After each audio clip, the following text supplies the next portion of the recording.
crois bien que je vous l'avais dit.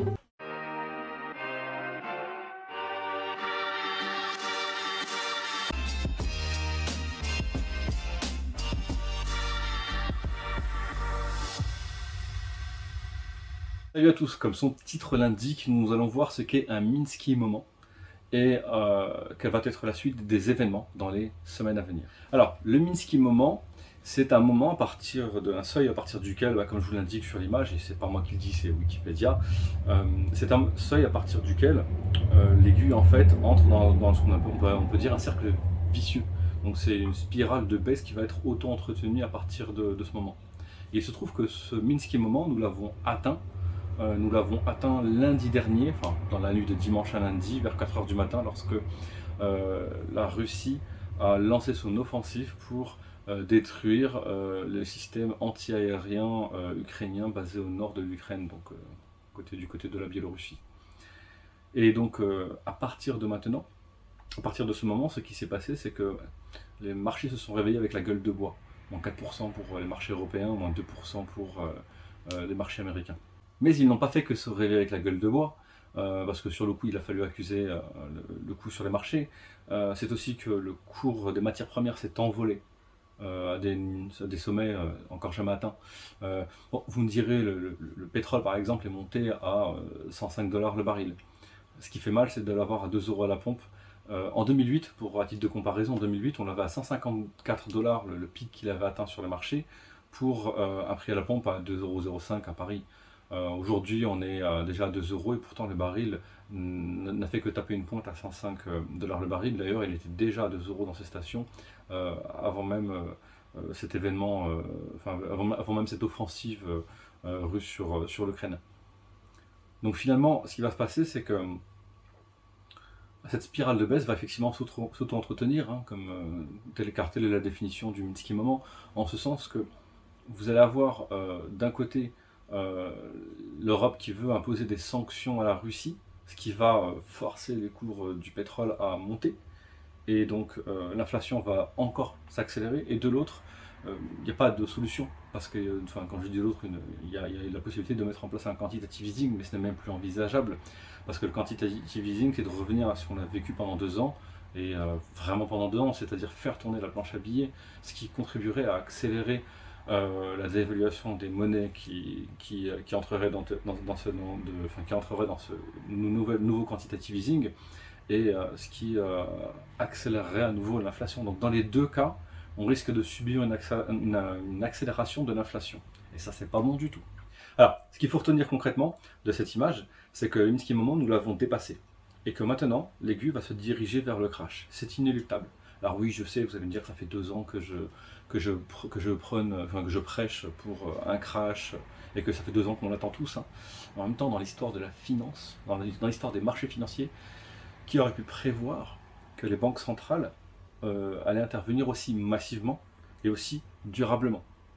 Alors, habituellement, un crash se produit, elles interviennent quelques mois, et c'est fini, on passe à autre chose. Là, pendant 2 ans, la planche à billets, la faire tourner, c'est quand même fort de café. Et le prix de celui-ci va d'ailleurs s'envoler. Donc maintenant qu'on a passé ce cap et qu'on se dirige vers ce crash, rien ne pourra l'arrêter. Et il est plus imminent que jamais, parce que finalement, il n'y a rien de mieux qu'une guerre pour l'accélérer. Alors, j'ai envie de vous dire, oui, donc comme je vous l'ai dit, voilà, ça fait 2 ans que je vous dis qu'il va se produire. Je rejoins Jérémy Grantham qui dit une chose, qui est pour moi très très claire, très très juste, c'est qu'une bulle, c'est très très facile à voir. Pour peu qu'on prenne le temps de regarder, c'est très très facile de se rendre compte qu'on est dans une bulle. Maintenant, c'est sûr que ce qui est plus difficile, c'est de déterminer le moment où le crash va se produire. Alors, c'est encore plus compliqué, effectivement, quand une banque centrale le voit venir elle-même et qu'elle met tout en œuvre pour l'empêcher de se produire, en achetant du temps, sachant que ça coûte plus cher et que ça va créer une bulle plus importante qui va entraîner un crash encore plus grave. What else? J'ai un peu une mauvaise nouvelle à vous annoncer. Le porte-parole d'État du gouvernement USA a annoncé, donc il s'appelle Ned Price, sans mauvais jeu de mots, parce qu'on parle d'inflation sur les prix, Ned Price, je vous laisse imaginer ce que bon vous semble. Il a fait un aveu. Il a dit que les événements qui sont en train de se produire sont mis en place parce qu'ils vont déterminer ils vont déterminer l'avenir du monde. Qui va dominer le monde pour les 50 prochaines années une fois que cet événement sera terminé. Donc clairement, jusque-là, les États-Unis d'Amérique ont toujours, depuis la Seconde Guerre mondiale, sont devenus les gendarmes du monde, sauf qu'aujourd'hui, il y a d'autres superpuissances qui sont entrées dans la partie, ou certaines qui sont revenues dans la partie, et qui ont bien l'intention de ravir cette place aux États-Unis et aussi à son bras armé, on va dire l'Union Européenne. Alors pour ma part, l'Europe bluffe. C'est un peu un jeu de poker menteur. Mais les États-Unis, eux, ne bluffent beaucoup moins. On va dire qu'ils aimeraient, stimuler, ils aimeraient qu'il y ait l'élément déclencheur qui pousserait l'Europe à entrer en guerre avec la Russie pour défendre l'Ukraine. Comme je l'ai déjà expliqué dans ma précédente vidéo sur le sujet, on aurait tout à y perdre à entrer dans cette guerre. Tout simplement parce qu'en une seule image, après je n'ai rien contre les Ukrainiens, ni contre les Russes, ni contre personne, hein, je suis la Suisse moi dans l'histoire, mais ce qu'on voit sur l'image qui est juste là, c'est que finalement, il n'y avait pas d'Ukraine avant la chute de l'URSS. Vraisemblablement, est-ce qu'il est complètement fou d'imaginer qu'un Poutine veut finalement que la Russie redevienne aussi grande d'un point de vue territorial que ce qu'elle a été à son époque, avant que l'URSS ne tombe? Et pourquoi est-ce qu'on devrait entrer dans cette guerre finalement alors qu'on n'est pas concerné? C'est un problème que la Russie et l'Ukraine doivent résoudre entre eux finalement. En fait, c'est les États-Unis qui sont derrière et qui cherchent à appuyer pour la déclencher. Parce que comme je vous l'ai déjà dit dans cette précédente vidéo, les États-Unis n'ont pas pour habitude d'entrer en frontal avec une superpuissance. Ils préfèrent, on va dire, équiper, typiquement dans ce cadre-là, l'Ukraine de moyens militaires, de moyens matériels, afin que cette guerre dure longtemps et que la Russie s'enlise dedans. Et donc si elle peut également motiver suffisamment l'Europe pour qu'elle entre en guerre avec la Russie, là elle sera contente, elle aura tout gagné. Alors je vois bien les États-Unis continuer à fournir du matériel, après ce n'est que ma vision, pour ma part je vois bien les États-Unis continuer à fournir du matériel à l'Ukraine pour continuer de résister à l'envahisseur, pendant que la Chine, qui est donc l'allié de la Russie, va en profiter pour faire une petite guerre éclair de 3 jours à Taïwan et réannexer à nouveau. Après tout, ça fait des semaines, voire des mois, ça fait même des mois, oui, que les avions militaires chinois n'ont de cesse de survoler l'espace aérien taïwanais, sans doute pour faire au repérage et attendre le moment opportun pour pouvoir faire leur action en l'espace de quelques jours, en 2-3 jours maximum, j'imagine. Donc pour le moment, la Chine ne dit rien, elle reste en retrait, mais elle n'en pense pas moins. Ce n'est pas pour rien qu'ils ont construit leur propre système de transactions financières entre eux. Si je vous dis ça, c'est parce qu'on y reviendra tout à l'heure, mais ça me fait penser au SWIFT, dont vient justement d'être privé depuis aujourd'hui la Russie, dans le cadre de ces échanges internationaux. Bien entendu, le pétrole et le gaz en sont exclus. On se fout un peu de la gueule du monde, mais c'est pas grave, on va y revenir dans un petit instant. Alors, pourquoi est-ce que je pense que l'Europe bluffe? C'est tout simplement parce que l'Europe n'a pas les moyens de faire cette guerre, pas d'un point de vue financier, c'est plutôt d'un point de vue technologique et économique.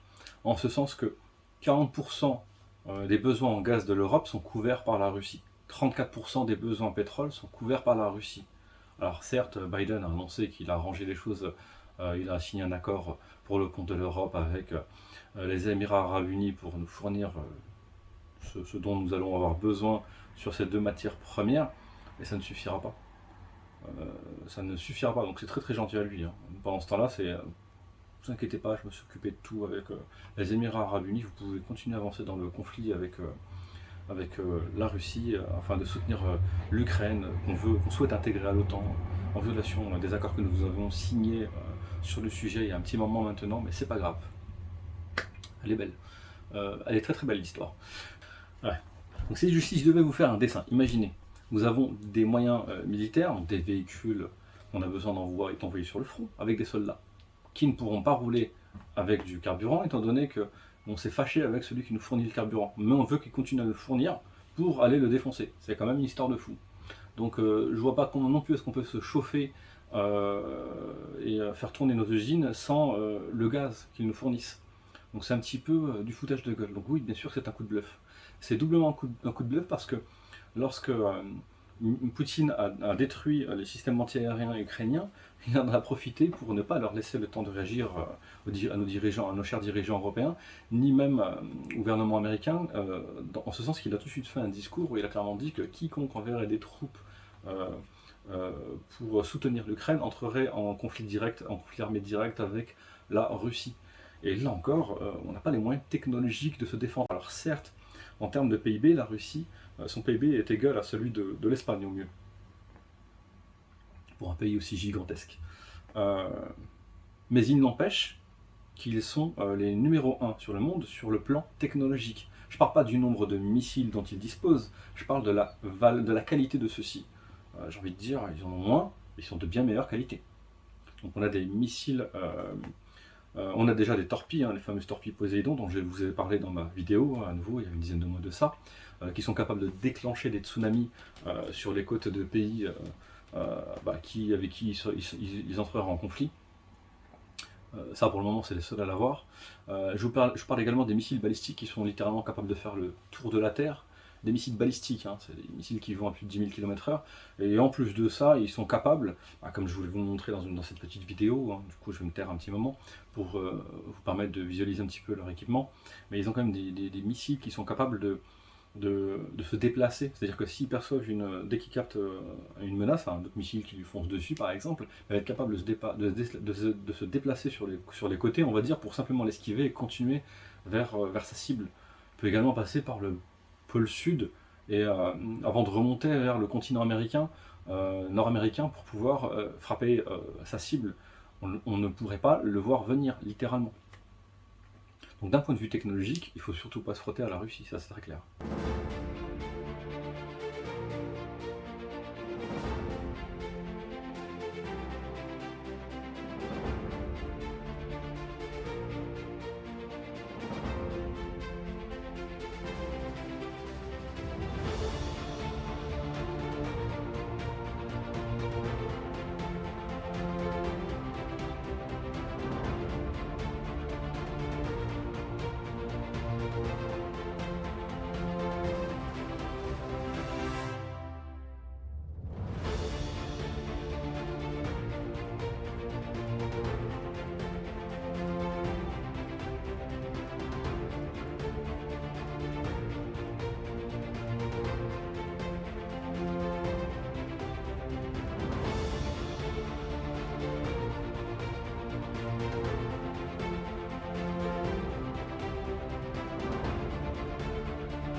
Poutine vient d'être privé de, enfin la Russie vient d'être privée de SWIFT, et là encore je reprendrai son expression, no SWIFT, no gas. C'est très simple, ça veut tout dire.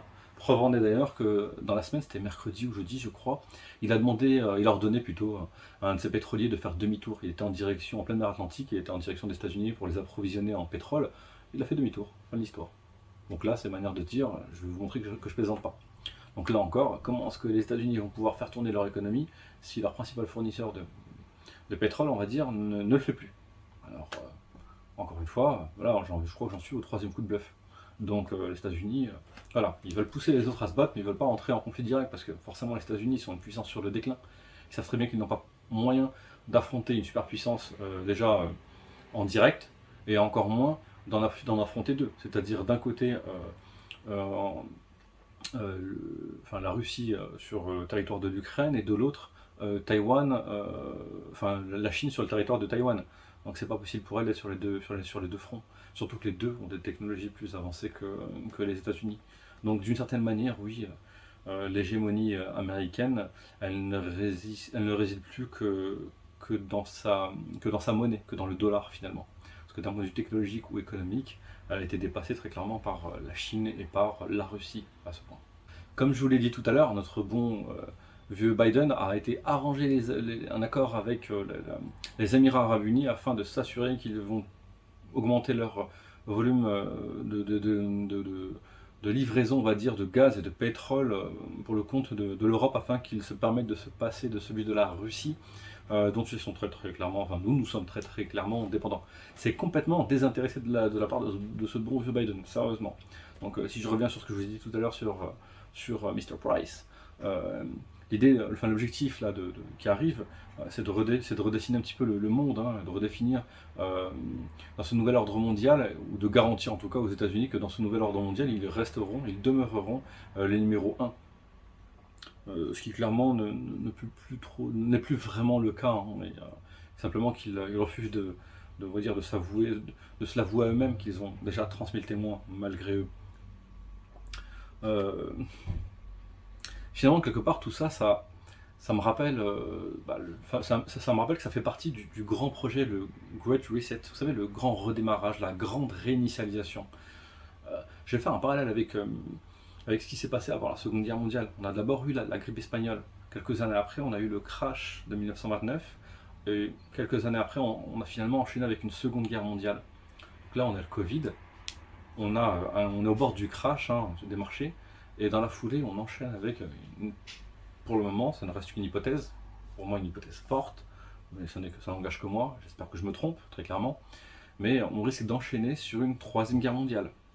Alors à l'époque, oui, on n'était pas sur la même richesse des pays, et les choses n'allaient pas aussi vite qu'aujourd'hui. Clairement, aujourd'hui, voilà, on n'a pas eu le temps de finir le Covid, mais d'un seul coup, celui-ci a disparu. Merci Poutine, hein, le coronavirus est apparu après avoir détruit l'autre coronavirus qu'on connaît. C'est assez marrant. Alors j'aimerais juste revenir sur le SWIFT dont je vous ai parlé tout à l'heure. Pour moi, c'est un peu comme un épouvantail finalement qu'on agite au nez à la barbe de Poutine, mais bon, même s'il n'a pas de barbe. Hein. L'idée c'est que il n'a plus que 4 milliards d'euros de dette, hein, ou de dollars, pardon, 4 milliards de dollars de dette vis-à-vis de l'Europe et des États-Unis au niveau de ces échanges internationaux, versus 133 milliards il y a encore quelques années, en 2014 justement. Et comment vous dire, il s'en fiche, 4 milliards c'est rien. Il a déjà, depuis quelques années, mis en place un système d'échange, son propre système financier, conjointement avec la Chine, pour pouvoir échanger directement avec eux sans passer par le dollar. Ça veut dire qu'il ne subit plus la moindre, il n'y a plus moyen de lui imposer la moindre sanction sur ce système-là. Donc il est plus gagnant sur celui-là que sur le SWIFT. Et puis bon, le SWIFT, finalement, ce qu'on fait, c'est qu'on gagne du temps quand on l'utilise. C'est juste un peu plus long quand on ne l'utilise pas. Tout simplement. Alors, tout à l'heure, je vous ai parlé de la Chine. Depuis le début de cette histoire, elle n'a pas réagi une seule seconde. En tout cas, pour ce que j'en sais, je n'ai pas vu la moindre info concernant la Chine. Je pense qu'elle attend simplement le bon moment pour le faire. Dans leur stratégie,